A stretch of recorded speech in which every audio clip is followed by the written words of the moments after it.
തരുണിൻ്റെ അടുത്ത് സത്യം പറയാൻ വേണ്ടി വേദ പോകുന്നുണ്ട്. പക്ഷേ പറയാൻ കഴിയാതെ അവൾ അവിടെ തന്നെ നിൽക്കുകയാണ്. തരുൺ കുഞ്ഞിൻ്റെ അടുത്ത് പറയുന്നുണ്ട്, മോള് വളർന്നു വലുതായാലും നിൻ്റെ കുഞ്ഞിക്കാലടി എൻ്റെ നെഞ്ചിലിങ്ങനെ പച്ച കുത്തി കിടക്കും എപ്പോഴും എന്നൊക്കെ പറയുന്നുണ്ട്. അത് കേട്ടപ്പോൾ വേദയ്ക്ക് സത്യമൊന്നും പറയാൻ പറ്റാണ്ട് ഇങ്ങനെ തിരിച്ചു വരാൻ നിൽക്കുമ്പോഴേക്കും തരുൺ കാണുന്നുണ്ട്. എന്നിട്ട് പറയുന്നുണ്ട്, കുഞ്ഞുങ്ങൾ കഥ കേട്ടിട്ട് വേണം വളരാൻ. അവർക്ക് വലുതാകുമ്പോഴും അതൊരു പ്രചോദനമായിരിക്കും, നല്ല ധൈര്യം ഉണ്ടാവും എന്നും എപ്പോഴും എന്ന് പറയുന്നുണ്ട്. എന്നെ പണ്ടൊരു മാഷ് പഠിപ്പിച്ചിട്ടുണ്ടായിരുന്നു. ഒരു കണക്ക് മാഷ്. കഥകളിലൂടെയും കവിതകളിലൂടെയുമാണ് അദ്ദേഹം കണക്ക് പഠിപ്പിച്ചിട്ടുണ്ടായിരുന്നു. ഒരു സുധാകരൻ മാഷ്. ആളിപ്പോഴും ജീവിച്ചിരിപ്പുണ്ടോ എന്ന് എനിക്കറിയില്ല. പക്ഷേ ഇന്നും ഞാൻ എൻ്റെ ജീവിതത്തിൽ ആ കഥകളിലൂടെയാണ് എൻ്റെ ലൈഫ് കൊണ്ടുപോകുന്നത്. അതുപോലെ എൻ്റെ മകളും കഥകൾ കേട്ട് വളരണം. വളർന്നാലും അവളുടെ ജീവിതത്തിലും ഈ കഥകൾ എന്നും ഒരു അനുഭവമായി മാറും എന്നൊക്കെ പറഞ്ഞിട്ട് ഓരോന്ന് പറയുന്നുണ്ട്. സേതുലക്ഷ്മിയുടെ അടുത്ത് വേദ പോയി പറയുന്നുണ്ട്, എനിക്ക് പറയാൻ കഴിഞ്ഞില്ല. സ്വന്തം കുഞ്ഞാണെന്ന് കരുതി നെഞ്ചിൽ പച്ച കുത്തി നടക്കുന്ന ഒരു മനുഷ്യൻ്റെ അടുത്ത് ഞാൻ എങ്ങനെ അത് പോയി പറയും? എനിക്ക് പറയാൻ കഴിഞ്ഞില്ല എന്ന് പറഞ്ഞിട്ട് അവൾ കരയൊക്കെ ചെയ്യുന്നുണ്ട്.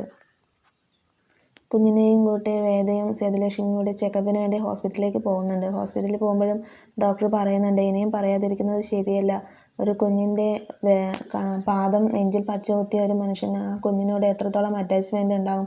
ഇനിയും ദിവസങ്ങൾ കഴിയുന്തോറും അത് കൂടുകയുള്ളൂ. നിങ്ങളിങ്ങനെ പറയാതിരിക്കരുത് എന്നൊക്കെ പറയുന്നുണ്ട്. അപ്പോൾ ഒരു അവസരം കിട്ടുമ്പോൾ ഞാനത് എന്തായാലും പറയാം ഡോക്ടർ എന്ന് പറഞ്ഞിട്ട് വേദ ഡോക്ടറിൻ്റെ അടുത്ത് പറയുകയൊക്കെ ചെയ്യുന്നുണ്ട്. അത് കഴിഞ്ഞ് അവർ പുറത്തേക്ക് ഇറങ്ങുമ്പോൾ വേദയെ ആക്രമിക്കാൻ വേണ്ടിയിട്ട് 2 ഗുണ്ടകൾ വരുന്നുണ്ട്. വേദ വേഗം കുഞ്ഞിനെ സേതുലക്ഷ്മിയുടെ അടുത്ത് ഏൽപ്പിച്ചിട്ട്, അമ്മ പുറത്തേക്ക് പൊക്കോളൂ, ഞാൻ പുറകെ വരാം എന്ന് പറഞ്ഞിട്ട് ഇങ്ങനെ കുഞ്ഞിനെയും കൊടുത്തു വിട്ടിട്ട് അവൾ വേറൊരു വഴിക്ക് പോവുകയാണ്. അപ്പോൾ വേദയുടെ ബാക്കിൽ തന്നെ ആ ഗുണ്ടകൾ പോയിട്ട് ആക്രമിക്കാൻ ശ്രമിക്കുന്നുണ്ട്. അപ്പോഴേക്കും തരുൺ വരുന്നുണ്ട്. തരുൺ വന്നിട്ട് അവളെ രക്ഷപ്പെടുത്തുകയാണ് ചെയ്യുന്നത്. അങ്ങനെ അവരൊരു അമ്പലത്തിൽ പോയിട്ട് തരുൺ പറയുന്നുണ്ട് വേദയുടെ അടുത്ത്, നിങ്ങളുടെ പുറകിൽ എന്തൊക്കെയോ ദുരൂഹതകളുണ്ട്. ഞാൻ ഇതുവരെ അന്വേഷിച്ചിട്ടില്ല. പക്ഷേ ഇനി എനിക്കത് അന്വേഷിക്കണം എന്താണെന്നുള്ളത്. നിങ്ങളെ പിന്തുടരുന്ന ആൾക്കാർ കാരണം എൻ്റെ മകൾക്കും അതൊരു ബുദ്ധിമുട്ടുണ്ടാകാനാണ് സാധ്യത. അതുകൊണ്ട് നിങ്ങൾ ഞങ്ങളുടെ അടുത്ത് നിൽക്കരുത്, നിങ്ങൾ എൻ്റെ അടുത്ത് നിന്ന് പോകണം എന്നൊക്കെ പറഞ്ഞിട്ട് തരുൺ വേദയുടെ അടുത്ത് പറയുന്നുണ്ട്. സേതുലക്ഷ്മി പറയുന്നുണ്ട്, ആരും ഇല്ലാത്ത കുട്ടിയല്ലേ അവൾ, ഇനി പെട്ടെന്ന് എങ്ങനെയാണ് പോവുക? നമ്മുടെ മകൾക്ക് ഒരു താങ്ങും തണലുമായിട്ട് നിൽക്കുകയല്ലേ ചെയ്യുന്നത്.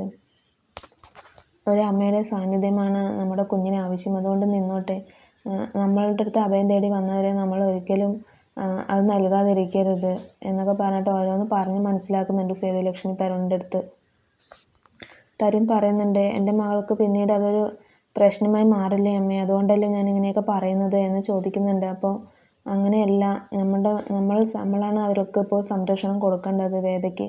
അതുകൊണ്ട് കുറച്ച് കാലം കൂടെ നമ്മുടെ കൂടെ നിന്നോട്ടെ എന്ന് പറയുന്നുണ്ട്. അപ്പോൾ തരുൺ അത് സമ്മതിച്ചിട്ട് വേദയുടെ അടുത്ത് പോയി പറയുന്നുണ്ട്, തൽക്കാലം നിങ്ങൾ ഞങ്ങളുടെ കൂടെ നിന്നോളൂ, നിങ്ങളുടെ പഴയ കാലങ്ങളൊന്നും ഞങ്ങൾ അന്വേഷിക്കുന്നില്ല. പക്ഷേ എൻ്റെ മകൾക്കൊരു പ്രശ്നം ഉണ്ടാവരുത് എന്ന് പറഞ്ഞിട്ട് വേദയുടെ അടുത്ത് പോയിട്ട് തരുൺ പറയുന്നുണ്ട്. ഇന്നത്തെ എപ്പിസോഡ് ഇത്രയേ ഉള്ളൂ. Thank you for watching my video.